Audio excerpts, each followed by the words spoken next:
I've been asked what work have I done to try to improve the settlement since it was signed on December the 6th of 2019.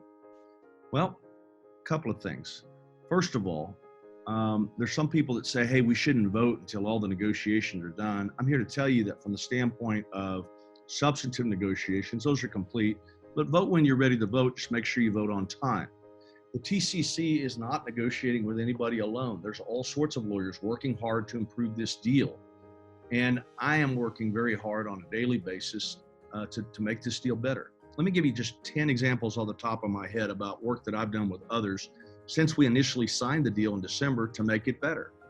First, I participated directly in negotiations that before I agreed to support the equity, I made the equity go out and get $12 billion in financial backstops from 70 of the largest financial institutions in America in order to get you an insurance policy ensuring that all payments and stock due to the survivors is something that would happen even if something bad were to financially happen to PG&E. Second, I participated in a mediation with my friend Frank Petrie to achieve the subordination of $3.9 billion in FEMA claims. That's been reduced down to $1 billion, but that $1 billion is subordinated. It's not paid until every fire victim is fully paid. So you're in the front of the line. Third, I participated in work that frankly, Frank Petrie gets the credit for this, the elimination of $2.4 billion in claims by the California Office of Emergency Services. That has been eliminated by agreement, so that's good. Fourth, I worked on the settlement of about $400 million in other federal agency claims. They were settled for $117 million, which yielded $283 million extra dollars for the fire victims. But more importantly, even the $117 million does not come out of the $13.5 billion fund. It only comes out of future recoveries against third parties so that we preserve that $13.5 for you, the fire victims.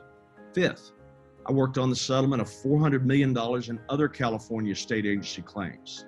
They settled for about $130 million, but again, does not come out of the $13.5 billion fund, but only comes out of interest or stock appreciation.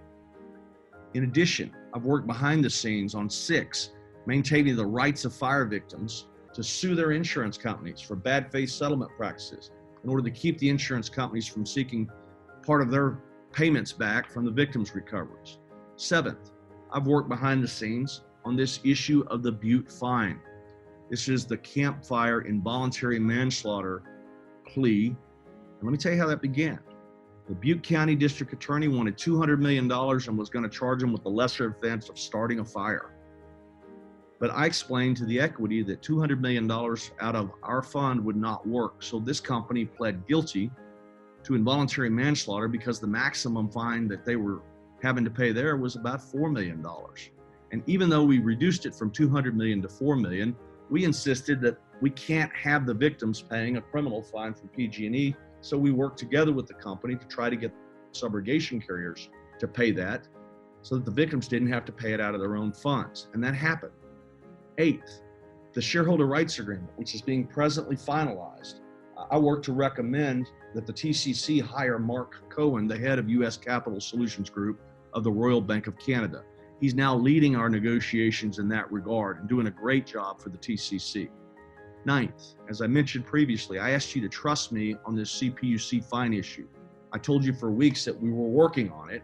And now as of April 20th of 2020, you can see that the CPUC administrative law judge has ruled that the $200 million fine should be permanently suspended so that the victims don't have to pay a dollar of it.